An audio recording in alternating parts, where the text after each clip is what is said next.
오늘 말씀은 우리 구약성경 898면 우리 시편 125편 1절에서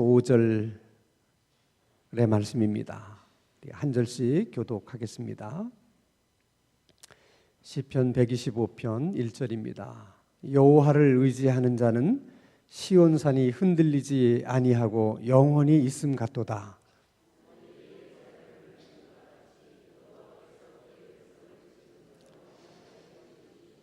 악인의 규가 의인들의 땅에서는 그 권세를 누리지 못하리니 이는 의인들로 하여금 죄악에 손을 대지 아니하게 함이로다. 5절 다 함께. 자기의 굽은 길로 치우치는 자들은 여호와께서 죄를 범하는 자들과 함께 다니게 하시리로다.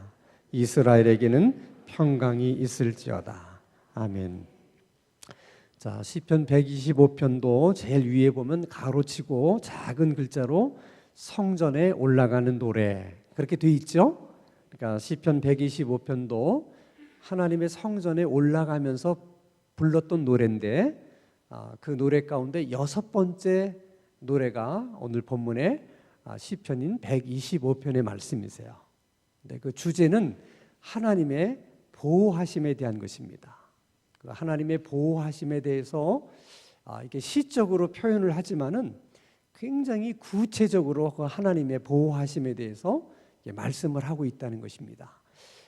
이런 시편을 보면서 그 시편 기자의 탁월성을 우리가 늘 엿보게 되는데 우선 1절 말씀을 다시 한번 보겠습니다. 같이 읽습니다. 시작. 여호와를 의지하는 산은 시온산이 흔들리지 아니하고 영원히 있음 같도다. 어떻게 얘기하냐면 여호와를 의지하는 자는 흔들리지 않는 시온산과 같다 하는 그런 고백이에요. 그러니까 여호와를 의지하는 자라고 하는 것과 흔들리지 않는 시온산을 이렇게 연결시켜서 이렇게 표현하고 있다는 거예요. 저런 면이 굉장히 그 시편 기자의 탁월성이야. 자, 우리 속담에도 먼 눈에는 뭐만 보인다 이런 얘기가 있는 것처럼 이렇게 시편 기자는 이게 믿음으로 충만해 있었기 때문에 뭘 봐도 이걸 다 믿음으로 보고 믿음으로 이렇게 연결을 시키는 거예요. 그러니까 시온산을 보면서 그 시온산이 아주 그냥 든든해 보이는 그런 모습을 보면서 하나님을 의지하는 자는 저 시온산처럼 흔들리지 않고 저렇게 든든하겠구나 그런 생각이 든 거야. 여러분 모든 것을 이렇게 신앙적으로 생각할 수 있고 신앙으로 이렇게 연결해서 생각할 수 있다는 것은 큰 복이에요. 그렇게 보인다는 게 얼마나 감사한 일이야. 그래서 우리들도 모든 것을 볼 때 이렇게 신앙적으로 이렇게 생각이 되고 모든 것을 신앙적으로 연결을 해서 이렇게 볼 수 있고 생각할 수 있다면 얼마나 좋을까. 그래서 여러분 오늘 기도할 때는 좀 하나님에게 그런 복을 달라고도 좀 한번 기도해 보세요. 우리가 매일 아침 반복해서 하는 일, 세수하고 머리 감고 입 닦고 그다음에 옷 입고 우리가 매일 똑같은 일을 하잖아요. 근데 이것도 어느 날 이게 신앙적으로 연결이 되면 세수하면서 하나님 내 얼굴을 깨끗한 이 비누가 내 얼굴 깨끗하게 닦아주는 것처럼 오늘 하루도 하나님이 내 얼굴을 깨끗하게 닦아주셔서 다른 사람들에게 위선적인 얼굴 가지지 않게 해주세요. 모든 사람 앞에서 있는 그대로의 얼굴 모습을 보일 수 있게 해주세요. 그런 마음으로 세수를 한다든지 머리를 막 샴푸로 감을 때 하나님 내 머릿속에 있는 염려, 걱정, 복잡한 생각 이거 다 깨끗하게 씻겨져 나가게 해주세요. 그래서 샴푸로 다 머리를 감고 난 후에는 내 머릿속에서 하나님의 생각으로 하나님의 평안으로 가득 차게 해주세요. 그렇게 저절로 이렇게 기도가 나온다든지 양치질을 할 때도 하나님께서 내 입을 정결케 하셔서 그래서 내 입안에 정직한 말, 깨끗한 말 이런 말만 있어서 오늘 하루 사는 동안에도 내 입에서 더러운 말 나오지 않게 하시고 또 험담하는 말 나오지 않게 해주시고 항상 정직하고 깨끗한 말, 덕스러운 말, 칭찬하는 말만 막 이렇게 나오게 해주세요. 그렇게 하면 얼마나 은혜가 돼요. 옷을 입으면서도 하나님께서 언제나 그리스도의 보혈로 나의 허물을 감추어 주시고 항상 예수 그리스도로 저를 옷 입혀 주세요. 그리고 이제 출근을 하면 벌써 느낌이 다르잖아요. 이렇게 작은 일이지만은 직장에서든 어디서든지 모든 사건들이 다 이렇게 신앙으로 연결이 돼서 신앙적인 의미로 생각하게 되고 또 신앙적인 의미로 해석하게 되면 그게 다 하나하나가 다 은혜가 될 수 있는 것이죠. 그래서 오늘 시편 125편의 이런 고백은 정말 하나님께서 시편 기자에게 주신 아주 특별한 복이라는 생각이 들어요. 자, 그러면 하나님을 의지하는 자는 저렇게 흔들리지 않는 시온산과 같다. 이제 그런 표현을 하게 된 이면에는 그만큼 하나님을 의지하는 것이 쉽지 않고 또 신앙적으로 시온산처럼 흔들리지 않는 것이 쉽지가 않은 거예요. 그러니까 그 시온산을 보면서 그런 부러운 생각이 드는 거야. 응? 정말 저렇게 흔들리지 않을 수 있는 저 시온산처럼 그렇게 하나님을 의지하는 자가 얼마나 복 있는 사람인가. 그런 마음으로 저렇게 이제 노래하는 것이거든요. 실제로 여러분 우리가 신앙생활 하면서 우리들의 믿음이 흔들릴 때가 참 많이 있어요. 근데 어느 때가 가장 우리들의 믿음이 흔들리느냐? 어려운 일이 계속될 때예요. 자, 어려운 일이 계속되죠. 그 어려운 일이라고 하는 것은 우리 눈에 다 보이는 일이에요. 근데 하나님은 눈에 보여요, 안 보여요? 안 보여요. 눈에 보이지 않는 하나님, 눈에 잘 보이는 지금 내가 겪고 있는 현실, 이걸 양쪽을 계속 보면 보이지 않는 하나님, 보이는 문제, 보이지 않는 하나님, 보이는 어려움. 그러면 어느 쪽으로 마음이 가겠습니까? 보이는 쪽으로 가는 거죠. 그게 어쩔 수가 없는 거예요. 그래서 흔들리는 거예요. 흔들리는 거예요. 근데 사실 믿음이라고 하는 것은 그때 제일 필요한 거거든요. 그럴 때 필요한 게 뭐예요? 믿음이야. 근데 문제는 뭐냐면 그렇게 믿음이 가장 필요할 때 꼭 믿음이 흔들린다는 거예요. 그것은 마치 우리에게 기도가 가장 필요할 때 뭐가 안 돼? 기도가 안 된다는 거죠. 그게 늘 우리들의 문제인 거예요. 문제인 거예요. 그러면 어떻게 하면 좋으냐? 참 어려운 난제예요. 그러니까 인간이라는 것이 얼마나 연약한 존재인가를 아셔야 돼. 자, 베드로의 경우를 한번 생각해 보세요. 예수님이 바다 위를 걸어오시니까 베드로가 그 바다 위를 걸어오시는 예수님을 보면서 믿음이 생겼어요. 그래서 아무도 예상치 못한 얘기를 합니다. 주님이시라면 저를 예수님 쪽으로 걸어오라 이렇게 말씀해 주십시오. 그러면 자기가 예수님처럼 자기도 어떻게 무리를 걸어갈 수 있을 것입니다. 여러분 대단한 믿음이잖아요. 예수님이 바다 위를 걸어오시는 것을 보는 순간 그런 믿음이 생겼다는 것은 정말 그건 탁월한 믿음이야. 그러니까 예수님도 베드로가 그렇게 생각하리라고는 아마 상상하지 못하셨던 것 같아. 그러니까 예수님의 입장에서 보니까 너무 감동이야. 어떻게 저런 믿음을 갖고 저런 믿음으로 저렇게 고백할 수 있을까? 그래서 예수님이 화끈하게 대답해, 와라. 그러잖아요. 그랬더니 어떻게 베드로가 걸어가요. 근데 분명히 거기 예수님이 계시거든요. 알잖아요. 그리고 거기 계신 예수님을 보면서 베드로가 얘기한 거예요. 예수님 이렇게 해주세요. 그래서 가요. 근데 가다가 갑자기 파도가 있는 것을 보면서 순간 주님을 바라보지 못하고 뭘 봐요? 그 풍랑이는 바다를 보는 순간에 그 믿음이 흔들리면서 바다로 빠져들어가는 거예요. 아니 금방 거기 지금 주님이 계신다는 걸 알고 그 주님에게 부탁한 거예요. 근데 그 잠깐의 순간에 주님의 시선에서 멀어져서 파도를 보는 순간 그 믿음이 흔들려가지고 바다로 빠지게 됐다는 거죠. 그게 얼마나 우리가 연약하면 그러겠냐는 거야. 그런데 우리는 지금 하나님이 안 보이는 상태에서 계속 보이는 건 지금 어려운 현실인데 그런 상황에서 우리 믿음을 지킨다는 것이 이게 얼마나 어려운 일이겠냐는 거예요. 그래서 그런 속에서 우리가 우리 믿음을 지킬 수 있는 것은 두 가지밖에 없어요.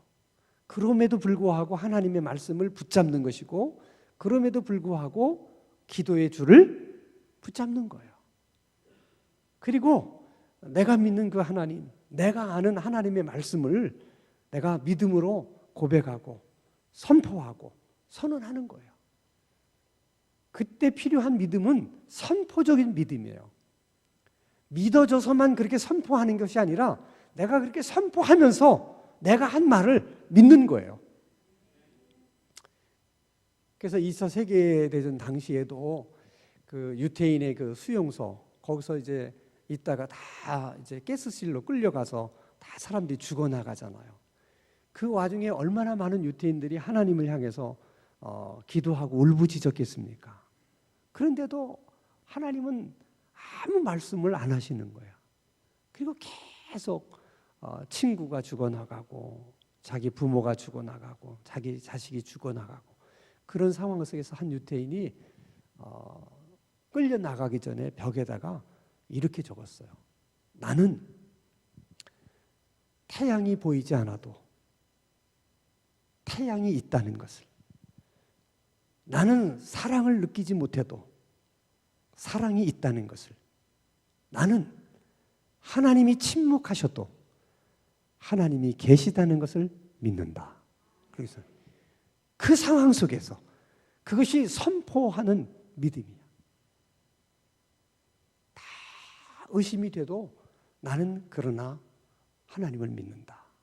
그게 중요한 거예요. 그리고 여러분, 그 와중에도 우리가 기도하는 일을 중단해서는 안 돼. 우리가 기도하다가 실망하게 되는 때가 그런 때거든요. 계속 어려움이 있지만 처음에는 열정을 가지고 기도해요. 믿음으로 기도해요. 아무리 기도해도 조금도 어려운 현실이 나아질 기미는 보이지 않고 그 어려움이 계속 되면 어느 순간에 이렇게 기도해서 뭐 하나? 기도해서 뭐 달라지는 게 뭐가 있나? 그래서 기도에 대해서 이제 실망하게 돼요. 근데 여러분 절대로 기도하다가 실망하지 마세요. 왜냐하면 실망하지 않아야 될 이유는 여러분이 믿음으로 기도한 것은 하나도 그냥 땅에 떨어지는 법이 없어요. 그러니까 기도는 그냥 없어지는 법이 없다는 거야. 응? 자, 예를 들면 전 세계에 이 8,000m 정도 높이의 그 산이 세계 한 16개가 있대요. 그래서 이 등산 전 세계적으로 등산가들은 그 16개 8,000m 되는 산을 다 한번 올라보는 게 꿈이야. 그래서 많은 사람이 도전하다가 대부분 죽고, 그래서 그 16개 산을 다 정복한 사람이 전 세계적으로 몇 명 안 되는데 우리나라의 엄원길 씨도 그 중에 한 사람이라는 거예요. 그 16개 산을 다 오르는 동안에 엄원길 씨가 38번을 그 산을 올라서 22번을 실패하고 이제 16번을 다 오르게 된 거라는 거예요. 근데 그분이 산을 오를 때마다 일기를 쓰는 거예요. 일기를. 근데 그 일기 가운데 보면 어느 날은 정상에 올라갔는데 이제 눈에 한 300m만 올라가면 정상이야. 다 올라온 거예요. 여러분 8,000m인데 다 올라와서 300m만 올라가면 정상이야. 근데 갑자기 기후가 안 좋아져서 300m를 눈앞에 두고 내려오는 때가 있는 거야. 얼마나 아쉽겠어요. 어떤 날은 50m, 진짜 바로 눈앞에 50m를 남겨두고 오르지 못하고 내려올 때도 있었다는 거야. 근데 그분은 항상 그럴 때마다 그것을 실패라고 생각하지 않고 항상 일기에다는 뭐라고 적느냐. 오늘은 7,950m를 올랐다. 오늘은 7,920m를 올랐다. 항상 그에게는 올라갔다가 정상을 밟지 못하고 내려온 걸 실패라고 생각하지 않고 그 올라간 만큼 올라갔다고 말하는 거야. 그건 어떻게 되는 게 아니라는 거야. 응? 그러니까 7,000m 올라간 날은 7,000m 올라간 거야. 그러다 보니까 어떻게 마지막 정상을 밟게 돼서 16개 8,000m 산을 다 정복한 거예요. 그러니까 우리가 기도하는 것도 마찬가지예요. 그러니까 기도가 이루어지지 않았다고 해서 실패한 게 아니야. 기도가 8,000m가 정상이라면 여러분들이 오늘 기도하고 간 것도 뭐야? 2,500m까지 올라가서 내려온 거고, 그 다음 날은 2,900m까지 올라가서 내려온 거고, 그것뿐이지. 그게 절대로 여러분 기도하다가 실패하는 게 아니야. 그래서 어떤 분은 기도라고 하는 것은 거대한 콘크리트 벽을 햄마로 내려치는 것이다. 그렇게 얘기한 분도 있어요. 그러니까 여러분 견고한 콘크리트 벽을 망치로 두들겨 보세요. 끔찍도 안 합니다. 오히려 망치가 튀어나오는 것 같아. 그럼에도 불구하고 또 때리고 또 때리고 계속 때리다 보면 속에 금이 간대. 우리 눈에만 안 보이는 것이지 콘크리트 안에 균열이 가기 시작한다는 거야. 그래서 어느 한순간에는 이제 한 번만 내려치면 어떻게? 콘크리트가 확 무너지는데 많은 사람들이 그때까지 얼마나 많이 때렸겠어요. 지치는 거예요. 그래서 이미 내부에는 균열이 다 가서 한 번만 내려치면 이제 무너지는데 거기서 포기한다는 거야. 왜? 겉을 보니까 멀쩡하거든. 내가 지금 몇 번을 두들겼는데도 꿈쩍도 안 해. 그러니까 그냥 지치고서 포기하는 거예요.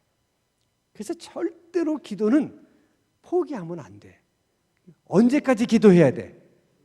그럼 응답 받을 때까지. 콘크리트 벽이 무너질 때까지 계속 때려야 돼. 때려야 돼.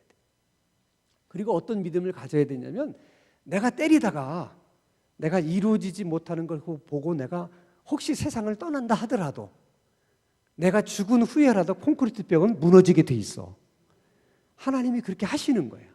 그러니까 여러분이 어떤 기도를 하든 기도에 헛된 기도라는 없어요. 그러니까 얼마나 중요한지 모르는, 특별히 여러분이 믿음으로 기도하는 것들은 이게 다 하나님의 나라로 상달이 되고 있는 거야. 그래서 여러분이 믿음으로 기도하는 게 중요한 거예요. 중요해.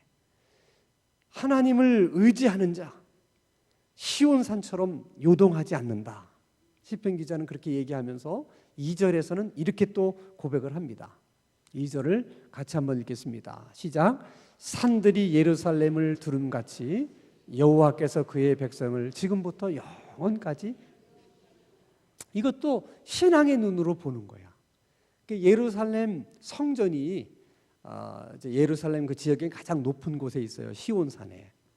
근데 정말 보면 그 시온산 한복판에 예루살렘 성이 있고 그 안에 성전이 있거든요. 근데 그 시편 기자가 보니까 마치 그 성전을 산이 이렇게 보호해주고 있는 것처럼 그런 모습으로 보이는 거야. 그것은 마치 하나님께서 자기 백성들을 그렇게 두 팔로 이렇게 보호해 주시는 하나님이라고 고백하는 거예요. 저것도 여러분 믿음이에요. 하나님이 저런 분이라고 하는 시편 기자의 믿음에서 나오는 거예요. 근데 정말 하나님은 하나님의 백성들을 그렇게 보호해 주고 싶어 하세요.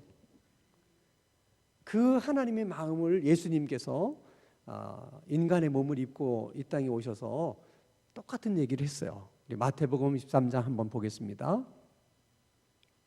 마태복음 23장 37절 같이 읽습니다. 시작. 예루살렘아 예루살렘아 선지자들을 죽이고 내게 파송된 자들을 돌로 치는 자여, 암탉이 그 새끼를 날개 아래 모음같이 내가 내 자녀를 모류한 일이 몇 번이더냐. 그러나 너희가 원하지 아니하였도다. 그러니까 하나님의 마음은 암탉이 그 새끼들을 자기 날개 안으로 다 이렇게 모이게서 이렇게 품어주고 보호해주고 싶은 것이 하나님 아버지의 마음이라는 거예요. 아멘. 하나님의 우리를 향한 하나님의 마음이야. 그 생각이야. 그렇게 우리를 보호해주고 싶으신 거예요. 그렇게 보호해주실 뿐만 아니라 우리가 어려운 일이 있거나 아픔이 있을 때 하나님은 어떻게든 도우셔서 문제를 해결해주고 싶어 하시고 그 아픔을 치유해주고 싶어 하시고 그런 하나님이시라는 거예요. 그런 것에 대한 믿음이 있어야 돼. 하나님에 대한 그런 신뢰가 있어야 된다는 거예요. 그리고 그런 기대가 있어야 돼. 오늘도 이제 저희들이 이제 그 신학교를 졸업한 지가 거의 40년 가까이 돼요. 그러니까 이제 저희들보다 연배가 많으신 이제 그런 그 동기생들은 이제 하나씩 은퇴를 해. 그래서 오늘 뭐 선교사로 은퇴하신 분, 또 대학 교수를 하다 은퇴하신 분, 그리고 이제 목회를 하다가 은퇴하신 분들을 이제 위로하고 또 축하하기 위해서 이제 모였는데 그 중에 이제 그 교회를 은퇴하신 목사님은 간이 안 좋으셔가지고 우리가 신학교 다닐 때 저분이 계속해서 졸업이나 할 수 있을까? 그래서 자기가 이 간이 안 좋아서 기도원에 간다고 그렇게 이제 친구들에게 이야기를 해서 많은 친구들이 막 위에서 기도를 한 거야. 근데 그분이 70세까지 다 목회를 하고 정년 은퇴를 했다니까 감회가 새로워 안 새로워? 아, 새롭죠. 저도 그때 기도했거든요. 그래 내가 형님은 뭐 다른 건 다 제쳐놓고 이렇게 70세 정년까지 건강하게 목회할 수 있었던 것만으로도 하나님 앞에 감사할 일입니다. 그랬더니 그렇다는 거야. 그러면서 이런 얘기를 하는 거야. 자기가 이제 간이 이렇게 아파가지고 막 고생을 하는데 하룻밤에 잠을 자는데 꿈에 예수님이 나타나셨대. 꿈에. 그래서 자기가 이게 너무 절박하잖아요. 그래서 예수님에게 자기 간이 있는 쪽을 이렇게 만지면서 주님 도와달라고 고쳐달라고. 그때 주님이 그 아픈 부위에 이렇게 손을 대시더라는 거야. 손을 대는 순간 얼마나 뜨겁든지 너무 뜨거워서 꿈에서 깼대. 너무 생생하잖아요. 그리고서는 이제 부인을 깨워가지고 내가 꿈에 주님을 뵀는데 주님이 내 여기 부분에 이렇게 손을 대서 뜨거워가지고 내가 깼다고. 정말 이게 날까? 깨끗해졌을까? 그랬더니 부인이 이렇게 만져보더니 아직도 뜨겁다고 그러더래. 근데 그날 이후로 깨끗해진 거야. 그래서 이 목사님은 주님이 만져주신다. 이게 그냥 피상적으로 하는 말이 아니라 자기는 지금도 주께서 만지셨다. 주께서 만져주신다 하는 말만 들어도 자기가 눈물이 막 난다는 거야. 그러니까 지금도 주님은 그렇게 우리가 아픈 사람들을 하나님이 이렇게 만져주셔서 치유해 주시고자 하신 것이 주님의 마음이라는 거야. 그러니까 그런 주님에 대한 기대를 가지고 기도하시라는 거예요. 그러면 주님이 그 목사님에게만 그러시겠냐는 거예요. 그래서 오늘 저희들이 이제 기도할 때는 찬송을 부르고 오늘은 그냥 쭉 내리 기도를 할 거예요. 특별히 여러분 중에 이제 몸이 아프신 분, 뭐 다른 사람들을 위해서 중보하는 기도도 하지만은 여러분들이 아프신 분들이 오늘은 집중적으로 여러분 자신을 위해서 한번 기도하세요. 그래서 뭐 관절이 아프신 분이든 뭐 허리가 아프신 분이든 간이 안 좋으신 분이든 어디가 뭐 갑상선이 안 좋으신 분이든 다 그 부분을 위해서 기도하세요. 그래서 주님께 그 내가 지금 아파하는 그 부분을 좀 만져달라고, 터치해달라고 좀 그렇게 기도할 수 있기를 바라고. 특별히 우리가 이제 그 라오스에 우리가 이번에 그 뭐 음악 그 다 보냈는데 다 제작이 끝나서 교회에다가 다 드렸대요. 총회에다가. 이제 총회에서 각 교회에다가 나눠주는 일만 남았대. 특별히 우리가 또 이것을 위해서 기도해야 될 것은 다 했지만 총회가 또 안 움직이면은 안 되잖아요. 하나님 강하게 역사하셔가지고 그분들이 열심으로 모든 교회에 우리가 만든 그 찬양집과 그 USB를 다 공급할 수 있도록 성령님 강하게 좀 역사해 주십시오. 그렇게 기도해 주시고, 특별히 우리 수요 기도 모임 늘 우리가 정말 도심 속에 기도원을 표방하는데, 하나님, 우리가 기도해서 먼저 우리가 기도의 은혜를 경험하고, 이것이 우리대로 끝나는 것이 아니라 우리가 다음 세대에 이런 기도하는 모습을 또 보여줄 뿐만 아니라 이런 자리를 우리가 다음 세대에게도 전승을 해서 우리 세대가 어떻게 기도하다 은혜를 받았는지, 그리고 하나님 이런 기도 모임 가운데 어떻게 역사하셨는지 우리 다음 세대들도 똑같은 은혜를 경험할 수 있도록 그런 기도 모임이 될 수 있게 해달라고. 이것이 우리가 가져야 될 부담이야. 우리가 반드시 그렇게 믿음으로 기도하면 하나님이 그런 은혜를 주실 줄로 믿습니다.